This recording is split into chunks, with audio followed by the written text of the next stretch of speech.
اچھا جی، تو دوسرا کویشچن ہے آپ سے جوائنٹ فیملی سسٹم کے حوالے سے کہ کیا جوائنٹ فیملی سسٹم میں جو بھائی لوگ ایک ساتھ رہتے ہیں، جو مطلب اپنے سسر کے ساتھ بہو وغیرہ رہتے ہیں، تو ان میں محبت اور اتفاق یہ ہوتا ہے یا کم ہو جاتا ہے یا زیادہ ہوتا ہے؟ اس کے بارے میں آپ کیا کہتے ہیں؟ اچھا جی، یہ ایک بات میں آپ کو پہلے کلیئر کر دوں کہ جو بھی بات سمجھائی جاتی ہے اس کا مطلب یہ نہیں ہوتا کہ وہ 100% لوگوں پر اپلائی ہوتی ہے.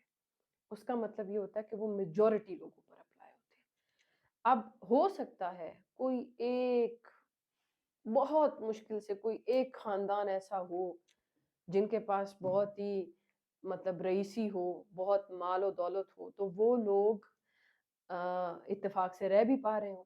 اتفاق کہاں خراب ہوتا ہے؟ جہاں بات فائنانس پر آ کے رکتی ہے.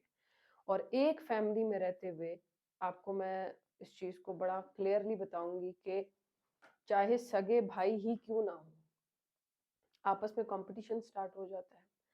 پھر انسان اپنی فیملی دوسری فیملی سے کمپیئر کرنے لگ جاتا ہے، فائنانس کو کمپیئر کرنے لگ جاتا ہے، اور اس کمپیریزن کے چکر میں بہت محبت کرنے والے بہن بھائی بھی ایک دوسرے کی شکلوں سے بیزار ہو جاتے ہیں. دین نے جو طریقہ بتایا ہے کہ آپ الگ الگ رہیے، اس کی وجہ یہ ہے کہ جب آپ کبھی کبھی ایک دوسرے سے مہمان کے طور پہ ملیں گے تو آپ ایک دوسرے کی قدر کریں گے. جب آپ اپنی ذمہ داریاں لے کر ایک دوسرے کے سر پہ سوار ہو جائیں گے تو آپ اپنے ہر سگے رشتے سے، ایون دو کے بچے ماں باپ سے بھی بیزار ہو جاتے ہیں. کیوں؟ کیونکہ آپ سسٹم کو نہیں لے کے چل رہے. آپ کو اس طرح سے ترتیب لے کے چلنی ہے، چاہے ماں باپ ہیں چاہے بچے، کہ آپ کی ذات کسی کی ذات کے اوپر بوجھ نہیں بننی چاہیے. آپ جب یہ نیت کریں گے تو اللہ بھی آپ کو یہ توفیق دے گا کہ آپ اپنی ٹانگوں پہ، اپنی صلاحیت پہ کھڑے رہیں.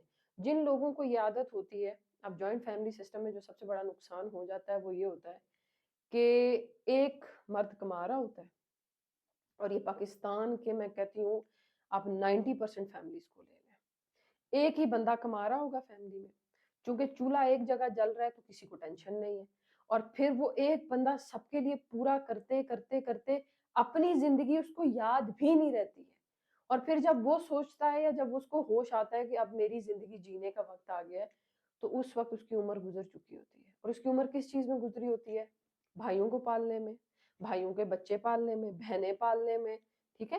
اور یہ صرف کس وجہ سے ہو رہا ہوتا ہے؟ کیونکہ ایک ہی جوائنٹ فیملی سسٹم ہے.